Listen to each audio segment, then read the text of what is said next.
വിശുദ്ധ മത്തായിയുടെ സുവിശേഷം 20-ാം അധ്യായം 27-ാം തിരുവചനം. നിങ്ങളിൽ വലിയവനാകാൻ ആഗ്രഹിക്കുന്നവൻ നിങ്ങളുടെ ശുശ്രൂഷകനും നിങ്ങളിൽ ഒന്നാമനാകാൻ ആഗ്രഹിക്കുന്നവൻ നിങ്ങളുടെ ദാസനുമായിരിക്കണം. കരുണാമയനായ കർത്താവേ, എളിമയോടെ മറ്റുള്ളവരെ ശുശ്രൂഷിക്കാനും അനേകരുടെ രക്ഷയ്ക്കായി സ്വജീവൻ കൊടുക്കുവാനും ഞങ്ങൾക്ക് കൃപ നൽകണമേ. ആമേൻ. ദൈവം നിങ്ങളെ സമൃദ്ധമായി അനുഗ്രഹിക്കട്ടെ.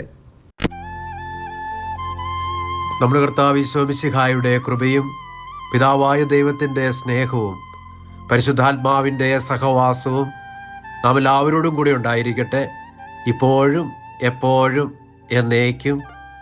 ആമേൻ.